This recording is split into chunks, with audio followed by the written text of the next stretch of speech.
What if every revolution, every democratic reform, every power to the people movement in the past 200 years succeeded in changing who appears to hold power, but failed completely at changing who actually controls wealth? What if the same families who financed European monarchies in the 1800s, who built banking empires and industrial monopolies in the 1900s, still control more wealth than nations today? But you've never seen them on the Forbes billionaire list because truly powerful families don't appear on public rankings. The Rothschild family wealth is estimated between $400 billion and $2 trillion spread across hundreds of descendants in dozens of countries. That's more than Elon Musk, Jeff Bezos, and Bill Gates combined. The Rockefeller family still controls approximately 11 billion in invisible assets through trusts and foundations, but the real number, when you count private companies, art collections, real estate holdings, and offshore structures, is likely 10 times higher. These aren't historical footnotes. These are families who have controlled banking systems, financed both sides of wars, created the Federal Reserve, built oil monopolies, and established foundations that set global health and education policy for a century. And they've done it by making power invisible, shifting from individual fortunes that attract attention to institutional control through trusts, foundations, and corporate structures that operate in perpetuity. This is the story of how ancient banking and industrial families never lost their wealth or power through democratic transitions, how they made themselves invisible to public measurement while controlling institutions that shape policy, how dynasty trusts and family foundations allow wealth to compound across generations, avoiding taxes that destroy normal family fortunes, and why understanding that the same families who controlled empires 200 years ago still control the empire today reveals the dark truth about wealth and power. Democracy changed political structures, but never touched the financial dynasties that operate above politics through institutions designed to last forever. Let's start with the Rothschild family because they're the clearest example of how banking dynasties operate across centuries and why their wealth is essentially unmeasurable by normal standards. Mayer Amschel Rothschild founded the banking dynasty in 1760s Frankfurt, but the real empire began when he sent his 5 sons to establish banks in 5 European capitals: Amschel in Frankfurt, Salomon in Vienna, Nathan in London, Karl in Naples, and James in Paris. This created the first truly multinational banking network, 5 banks in 5 countries coordinated as single entity through family control. By 1820, the 5 Rothschild banks controlled more capital than any competitor and financed European governments emerging from the Napoleonic Wars desperately needing credit. They didn't just lend money. They became the primary bond underwriters for European governments, meaning any country wanting to borrow had to go through Rothschild banks. This gave them extraordinary power. They could refuse to finance governments they opposed, demand policy changes as condition of lending, and profit from both sides of any conflict by financing all parties. The most documented example, Rothschild banks financed both Britain and France during conflicts while remaining neutral and profitable regardless of outcome. Nathan Rothschild's famous Waterloo coup in 1815, receiving news of Napoleon's defeat 24 hours before official channels, and making estimated £1 million on bond trades, demonstrated the information advantage multinational coordination provided. By mid-1800s, the combined Rothschild banking empire was estimated at 300 to 500 million pounds, equivalent to approximately $40 to $70 billion today, and more than the GDP of most European nations at the time. But here's the mechanism that made this wealth permanent rather than dissipating across generations like most family fortunes. They didn't divide assets through inheritance. They kept wealth in trust structures and married within extended family to prevent dilution. Between 1820 and 1970, approximately 58 of the family's marriages were between first cousins or closer relations. This wasn't just tradition, it was wealth preservation strategy, ensuring inheritances stayed within family structure rather than dispersing to outside families. The banks remained family-owned private partnerships rather than public corporations, meaning no shareholders to demand dividends, no public disclosure of holdings, and complete control over reinvestment and wealth allocation. When one brother died, shares transferred to other brothers or next generation within family trust, never sold publicly, never taxed at market value because private partnerships valued at book value, not market value. Over 200 years, this structure allowed wealth to compound tax-advantaged while remaining completely invisible to public measurement. Today, Rothschild & Co. still operates as family-controlled financial advisory firm, but the real wealth is dispersed across hundreds of descendants in private companies. Art collections worth billions, real estate holdings, trust structures in Switzerland and Luxembourg, and foundations that manage wealth tax-free. Estimates range from $400 billion to $2 trillion total family wealth, but because it's all private and held through structures designed for invisibility, nobody actually knows. That's the point. When you're actually wealthy, you're not on Forbes because Forbes only tracks visible public wealth. The Rockefeller family followed a different but equally effective model: transition from industrial monopoly to foundation control, making wealth institutional rather than individual. John D. Rockefeller built Standard Oil monopoly controlling 90% of American refining by 1890, accumulated fortune worth approximately $400 billion in modern dollars at peak. Standard Oil broken up by Supreme Court in 1911, but Rockefeller owned 25% of all 34 successor companies. Breakup made him richer by creating 34 monopolies he owned instead of one. But here's where the strategy diverged from Rothschild's. Instead of keeping wealth in family business, Rockefellers created foundations. Rockefeller Foundation, established 1913 with $250 million initial donation, approximately $7 billion today.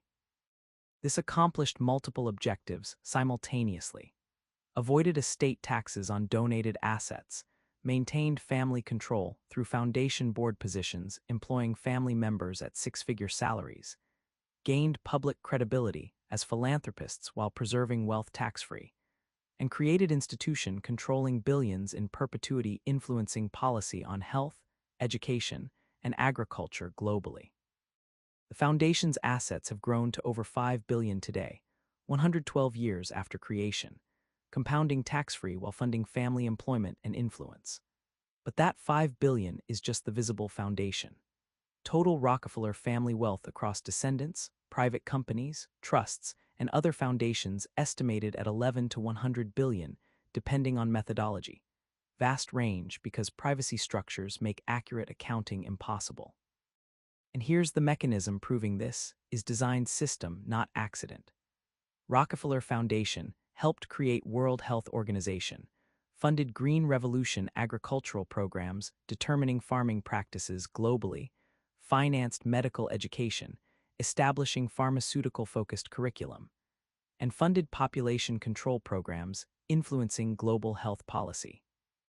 One family foundation, operating for over a century with tax-free compounding wealth, shaped global policy on health and agriculture affecting billions.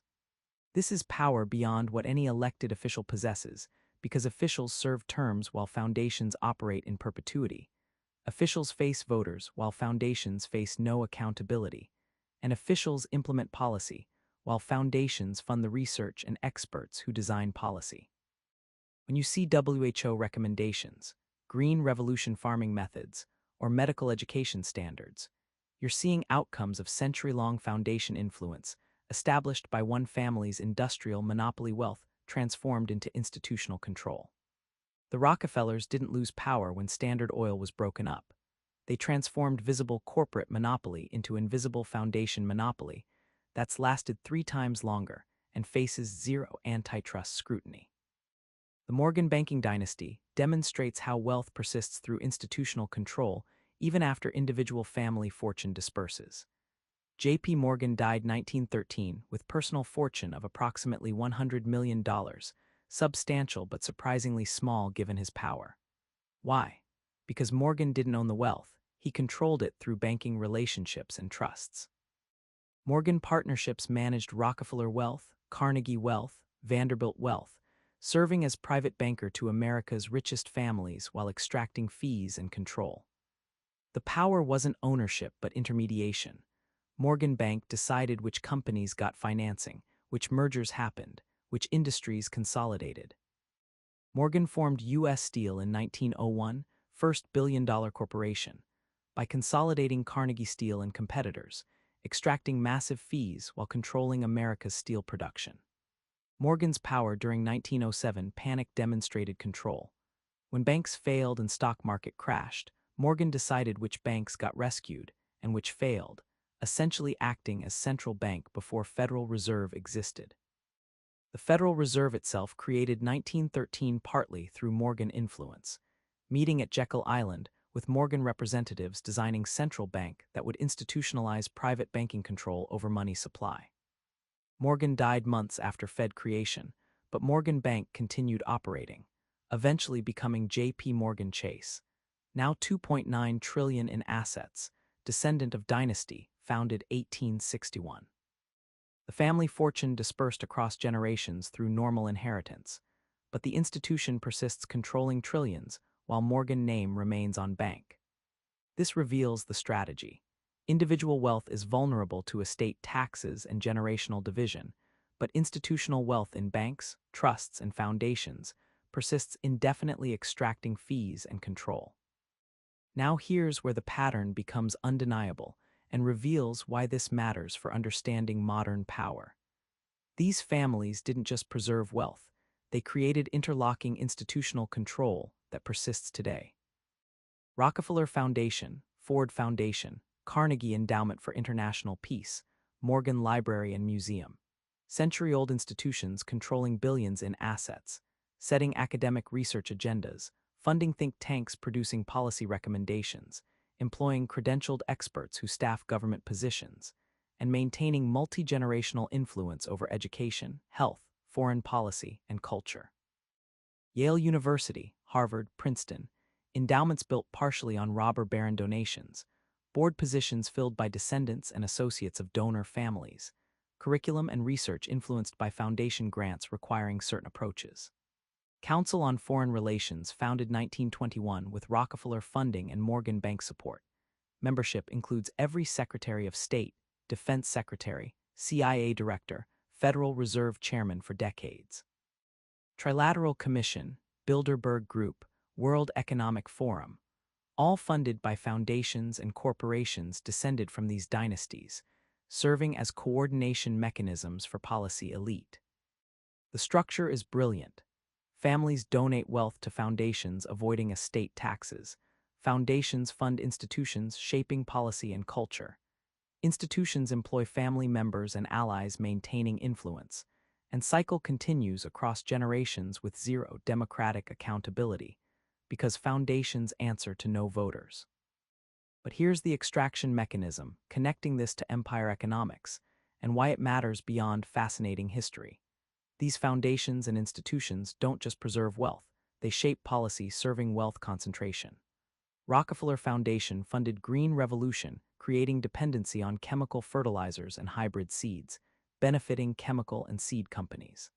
Medical education funding established pharmaceutical-focused curriculum, benefiting drug companies. Population control programs, reducing births in developing countries, potentially competing with Western economic dominance. Ford Foundation funded economic research promoting free market policies and deregulation, benefiting corporations and finance. Carnegie Endowment promoted international institutions and globalization, benefiting multinational corporations. The policy outputs consistently benefit capital accumulation and corporate power while being framed as neutral expertise and philanthropy. This is regulatory and ideological capture, operating through foundation funding rather than direct lobbying, funding the professors who write the textbooks, the researchers who produce the studies, the think tanks that advise government, and the institutions that train future policymakers. By the time policy is implemented, it appears as consensus expert opinion rather than billionaire preference, but the outcome is identical: policies serving wealth concentration enacted through influence invisible to democratic process. The modern implications reveal this system is accelerating, not declining. Gates Foundation assets exceed $50 billion, larger than any historical family foundation, influencing global health policy with zero democratic accountability. Chan Zuckerberg initiative structured as limited liability company rather than foundation, avoiding even minimal foundation oversight while maintaining tax benefits. Bezos Earth Fund announced $10 billion for climate, one person deciding climate policy through foundation structure. Buffett pledged 99% of wealth to Gates Foundation, combining two fortunes into single institution. This creates concentrated institutional power, exceeding anything Rockefellers or Morgans achieved, operating with less oversight because philanthropy branding prevents scrutiny. Gates Foundation influences WHO policy, funds vaccine development, shapes agricultural policy in Africa, one foundation affecting billions with decisions made by small staff accountable to no voters. Critics attempting to question Gates Foundation vaccine policies or agricultural strategies face accusations of opposing charity, when actual issue is unaccountable power concentrating in private foundations making decisions affecting populations who never consented. The Rockefellers pioneered this model, modern billionaires perfected it at unprecedented scale. This is the empire economy. The same families who controlled banking and industry in the 1800s and 1900s, Rothschilds, Rockefellers, Morgans, Warburgs, Mellons, never lost wealth or power through democratic reforms. They just made it invisible through trusts, foundations, and institutional structures. Rothschild family wealth estimated $400 billion to $2 trillion, spread across hundreds of descendants in private companies, and trusts never appearing on public wealth rankings. Rockefeller Foundation, created 1913, with $7 billion in today's dollars grew to $5 billion over 112 years tax-free, while shaping global health and agriculture policy. Morgan banking dynasty dispersed individual fortune, but persisted as J.P. Morgan Chase, controlling $2.9 trillion in assets descended from 1861 partnership. These families created foundations funding universities, think tanks, and research institutions that train policymakers and produce expert consensus serving wealth concentration. Council on Foreign Relations, Trilateral Commission, major university endowments, all funded by dynastic wealth and staffed by policy, elite implementing agenda determined by foundations answering to no voters. Modern billionaires scaled this model. Gates Foundation, $50 billion influencing WHO and global health. Chan Zuckerberg initiative avoiding foundation oversight entirely.